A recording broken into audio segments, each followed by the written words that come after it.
Okay. Good afternoon, everybody. We continue in our Sefer Beyam Darkecha.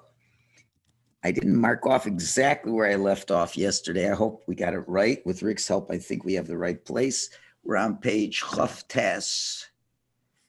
So let's find Chaf Tes. Here we have Chaf Tes on the left-hand side. And we're saying that our Avodas Hashem is to reveal that everything has the light of Hashem. It only has the light of Hashem. And that the taste and the nutrients are all coming only from Hashem. And our job is to reveal all that. Okay, so now we're going to see what the Yetzer Hara's job is over here. Right over here, where the arrow is on Chaf Tes. Vayetzer Hara misametz ma'od, and the Yetzer Hara makes a lot of efforts. Lahashkiach es ha'emes hazos me'adam. He tries to have a person forget that truth. V'umenasa kol hazman, and he tries the whole time. Ligrom la'adam lehisachef acharei hakisui. He tries to cause the person lehisachef to get carried away after the cover. And to eat with the thought of just the physical pleasure. And to think that the food is what's giving the taste. And to forget about Hashem, who is the true source of life and the true source of the pleasure. And if a person gets seduced after the Yetzer Hara is mistaken, no chalila, God forbid, now it's going to come up the opposite. The whole eating, the whole purpose of eating is to get man to be close to Hashem. But if we're not focused, now pachas, it turns the opposite. Is something, it becomes something to forget HaKadosh Baruch Hu. And the food can be something that will cause a human being to feel much more physically connected to things as opposed to spiritual things. And that's the trick of the Yetzer Hara. So this is an interesting, as they say, a tug of war. Hashem wants us to go deep into the Gashmias, and you get as deep as you can get when you're eating food. And to take that food and say, you are nothing but the will of HaKadosh Baruch Hu, the light of Hashem, the source that to show me that much Hashem loves me, and this taste and nutrition only comes from Hashem, and that's the reality. The Yetzer Hara, and therefore will elevate that. The Yetzer Hara is saying, no. The taste is everything, and it's all from the physical world, and for you to just want that, and has nothing to do with Hashem, and will get you more engrossed into the physical world. So this is why it's called such a great battle, as we said yesterday. It's the battle royal as to decide how do we look at the physical world. Let's look at footnote Lametes. Kiklalu, because this is the rule. Shanefesh hamisaveh, the soul that lusts, yesh b'koch ruchani. There is a spiritual aspect to the strong, powerful desires of the soul. And what is that? It's a neutral power. L'kasher davrim davri. You want to connect one thing with another. That's our soul wants to connect badly. And this lust I'm saying is a neutral term right now. This power of taiva is so great. It could turn over a person who lusts a love. It could turn the person to be exactly the thing that he desires. Wow, I should put a little star over there. In other words, if the power of desire is so strong that it transforms the person himself to be what he desires. To be what he desires. Okay? That him and the desire are one. That's how powerful the soul's drive is. A person is lusting for any physical thing, and he connects the physical reality exclusively. Then that power of that desire ties the person and connects him to that very physicality and the klipos and the shells. You become a, as they say in Yiddish, a shtick gashmius. You become a piece of physicality. You are, you're dying for the most scrumptious meal, then that's who you are. You are a scrumptious meal.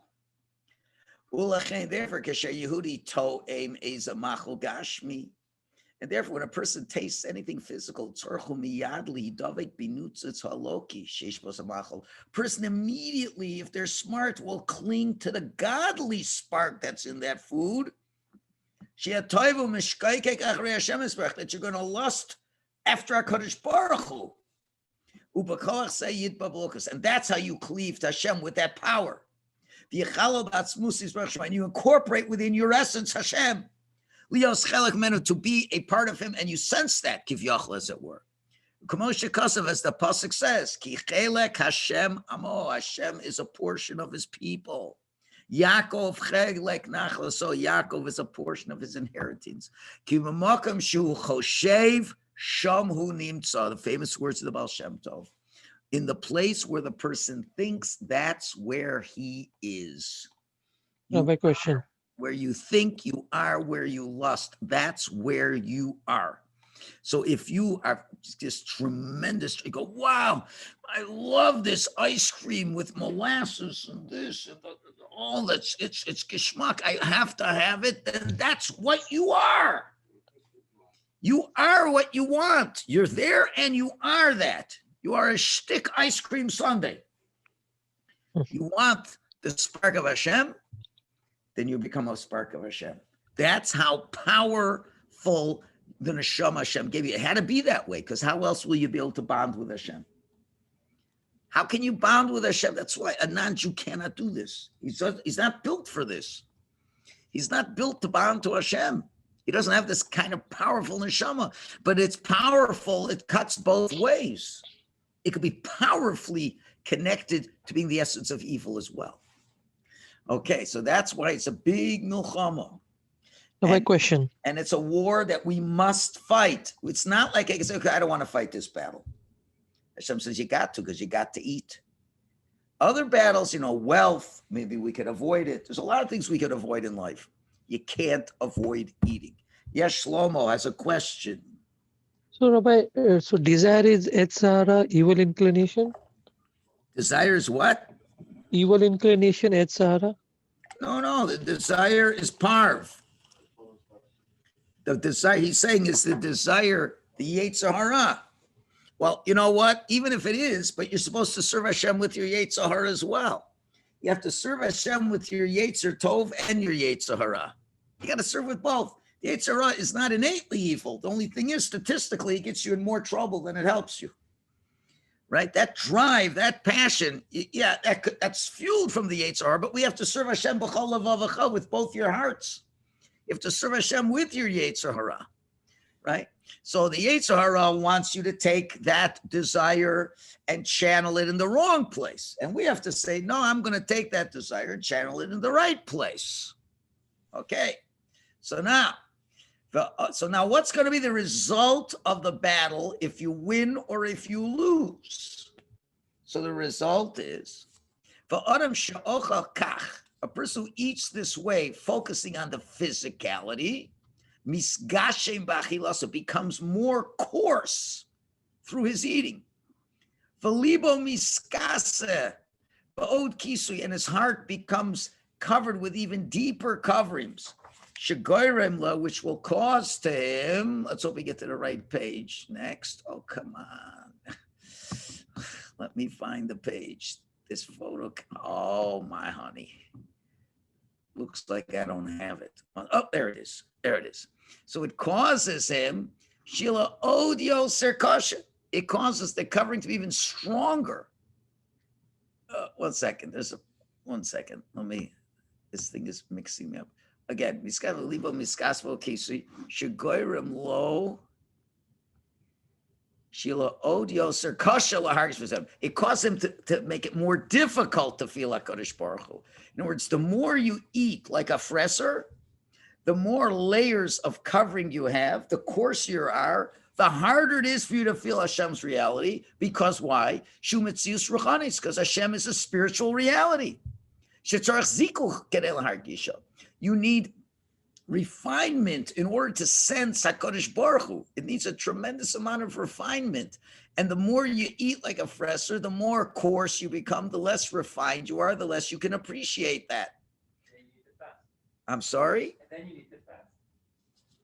And then you need to fast. Well, fasting alone isn't going to solve the problem. But it's one of the things you're supposed to be doing to atone for that. How do you know this is not like stoicism? Because you have to eat, and you want to try to connect, but you might be feeling that ooh, I really love this thing that I'm eating. So aren't you just gonna fall into that like right off the bat because it's just so powerful? You like to do what you like to do. Okay, the question on the table is this not like stoicism? But the stoicism would say just don't have it. Yiddishkeit doesn't say don't have it. Yiddishkeit says have it, but have it with the right thoughts. Have it, and if you can't control, avoiding it is not going to solve the problem. Judaism does not believe in stoicism. It does not believe in asceticism. Hashem gave us the world. We do not believe in becoming a coarse individual through it. We must, as they say, handle with care. Handle with care.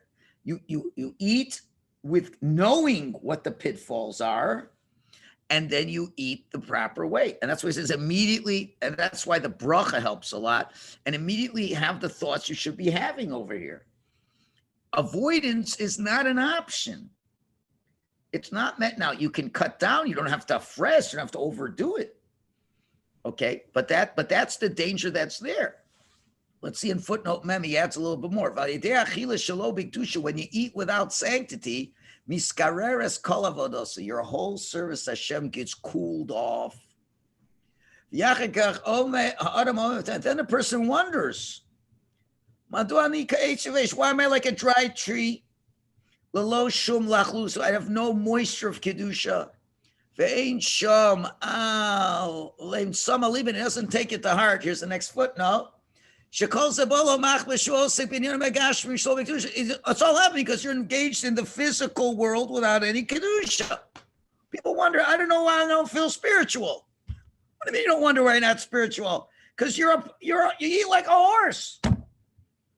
If you eat like an animal, can you think spiritual? Do you know any spiritual animals around? If you eat like a pig, you see a pig learning Gemara? No, that is the what do you call it? The natural consequence of being. When you have this lust, I love food. I just have to have it for the pleasure of the food. Nothing to do with Hashem. You become a shtick food. So then, why would you want anything that's holy? And that's the point. It's this one against this one. Just like it's possible to elevate through a proper eating. So it's also possible, God forbid, to fall with feeling that eating that's not proper. Yes, Rick. So we talked about eating with sanctity, and you mentioned brachas just now, and we mentioned them yesterday as well. From a very practical viewpoint, how do we, have in mind and concentrate on the fact that everything comes from Hashem? When it comes to all the food comes from Hashem. When it comes to the brachas, I don't know about anybody else, but I'm spending so much time figuring out, okay, what do I eat first? What do I eat second? Is this from a tree or is it from the ground? What's ikr? What's tafel? And you get caught up in so much of the technical aspects of am I doing the brachas correctly, that you don't think of, this is all coming from Hashem. It's almost diverting our attention Okay, Rick's asking a great question. Let me repeat it for the live audience. Great question he's asking. He's saying, okay, you're talking about all this wonderful thoughts we should have before we're eating. But on top of that, there's a halachic requirement to know what bracha to make. And you could spend a lot of time trying to figure out what's the bracha. You're so caught up in the minutia of following the halacha, you forget what the overall goal is. So guess what, Rick? That's another trick of the Yetzer Hara. That's the Yetzer Hara. If he can't get you one way, he'll get you another way.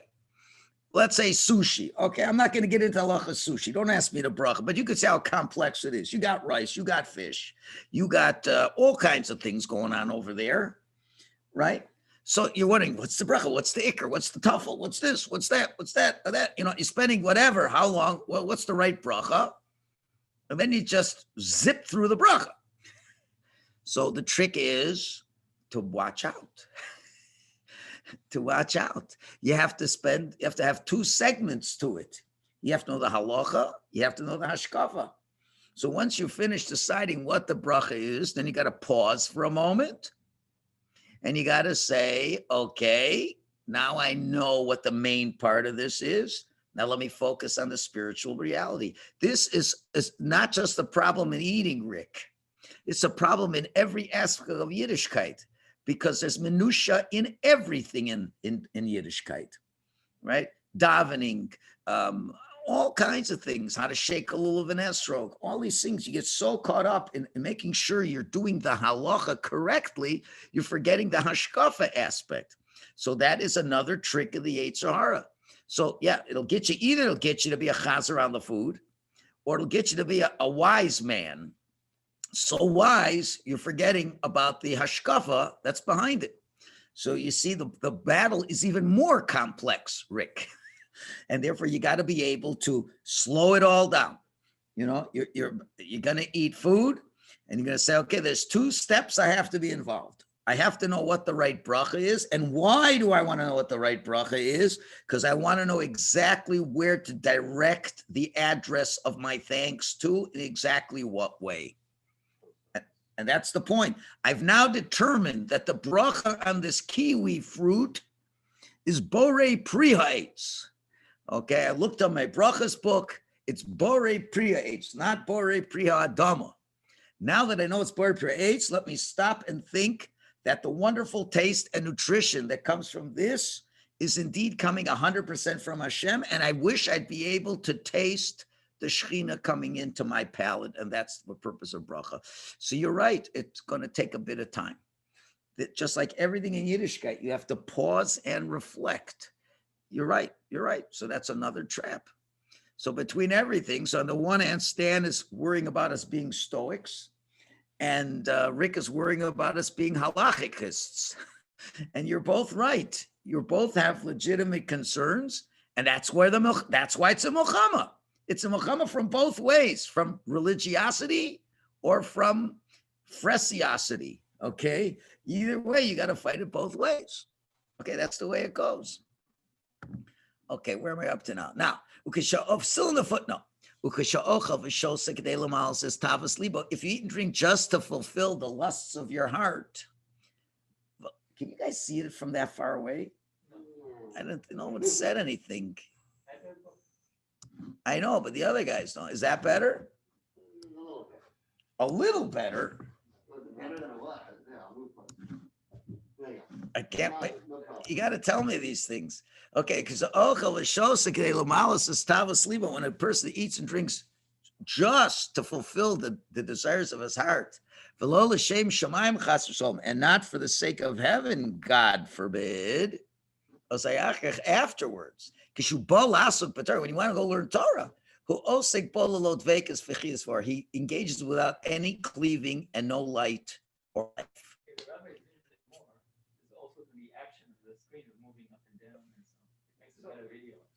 I don't. Anyway, let me finish this. Therefore, his davening is done dry and cold. And your heart is hard as stone. God forbid. Because It's hard to daven with kavanah, v'lasuk v'torah b'cheshek, and to learn Torah with a great yearning. Why? Ki ocha below kedusha, you're eating without sanctity. But chaser gam b'parnasa, you're also going to lose parnasa. Why? Ki ha'ikar parnasa nimshachas ma'atfilah, because main parnasa comes from tefillah. Whoa, look at this. What do you call it? Domino puzzle. To be able, you have to be sophisticated. There is a concept of this.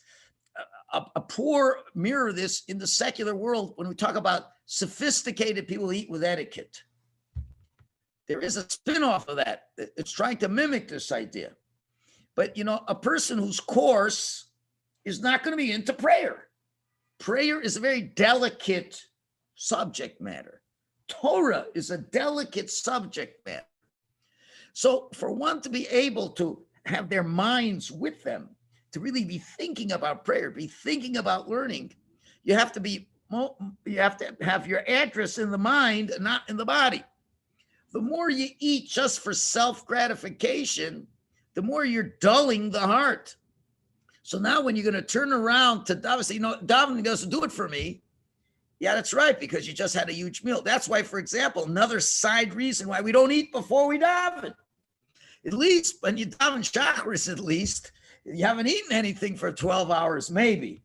Okay, so then there's a chance. But the more you eat just for the sake of eating, then it's hard to learn, hard to daven. You don't daven properly. Parnasa that comes from davening isn't going to go well either. So it becomes a vicious cycle. Let me just do 2 more paragraphs and I'll take any more questions. If a person doesn't sanctify himself at all when engaged in the physical realm, and this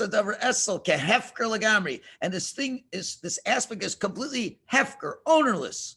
You make no calculations about how you deal with the physical world. You just keep gluttonizing one pleasure after another. You don't make any efforts at all. That your eating should be with holiness and purity. And in general, all physical pleasures, same way. Certainly, you're very far away to merit the light of Torah and servicing Hashem. But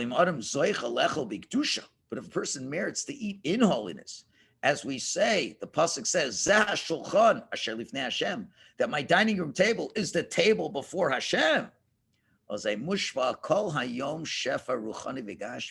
Then the great flow of spirituality can flow to such a person. So to summarize, just like it's not that much different to understand in the physical realm, a person who eats and fresses and totally is into food, is he ready to run a marathon? He can't. He's stuffed. He can barely walk off the table, right? Because you have to be a little lighter. You have to be able to have some air, some room to breathe. So the more you just focus on the physical, the more you can't appreciate the spiritual. So it's not a question, maybe I should be concentrating more. No, maybe you should be eating less. If you eat, not eating less, and more importantly, with less excitement over the eating, as the eating being the end result. Obviously, if you're trying to eat the sparks of Hashem, you don't have to eat so many. You don't need 6 pieces of challah to feel the spark. 1 piece will do it. Nothing wrong with a tasty food. There's nothing wrong at all. And the tastier, the better. Because then if you're thinking correctly, you say, wow, Hashem, you're amazing. I never had a taste like this. I thank you so much. And the energy I get from this, it's amazing. Thank you. And you're focusing on that, then the eating is not going to take you away. It's going to make you feel closer to Hashem. And then from that, you can daven. From that, you can learn Torah. But if you're so over, stuffed with Gashmias, there's no room for the spirituality to come in.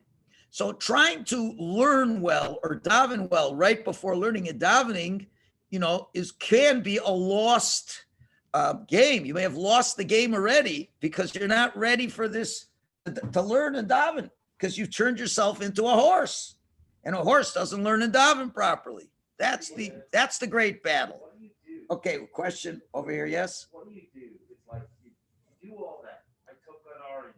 I ate it. And then I just didn't enjoy the orange because it was too dry or anything. I lost that because I didn't actually enjoy. So Stan is asking, what if you eat a fruit that doesn't taste good? Yeah. It's edible. See, it's It's not edible? No, it's edible, but it's not. I did not Okay. enjoy it. Okay, so Stan's asking, what if you're eating food that's edible, but you don't enjoy it? So you focus on the nutritional value. But really in the halachas of brachas, when we talk about priority of brachas, here's an interesting halacha. See, from what we're saying, a lot of halachas make sense. What if you have an apple and an orange in front of you, okay? And you're going to only make one bracha, borei priya eitz. Do you make it on the apple and the orange? There's a lot of rules, but let me just give you one simple rule. What's the rule? Make it on your favorite. Right. Why? Because if it's your favorite, you're going to enjoy the taste more. Not to gluttonize more, but the more you enjoy it, the more you can recognize and thank HaKadosh Baruch Hu for it. Right? And therefore, you don't make brachas on food that's spoiled unless you don't have a choice. But you want the food. The food should be tasty. The challah should have salt in it. It should taste good. But know that goodness is completely from HaKadosh Baruch Hu. And that will make you happy with HaKadosh Baruch Hu. If the thing doesn't taste that good, so at least it's healthy. So figure out the health aspect that Baruch Hashem, you're getting nutrients for that. Okay, now it's easy to know where we left off. We're going to start section Dalid tomorrow, the avoda of Beirur, which is a very important concept. We will get to there tomorrow. Shkoyach for everybody for listening. Thank you, Rabbi. Thank you, Rabbi.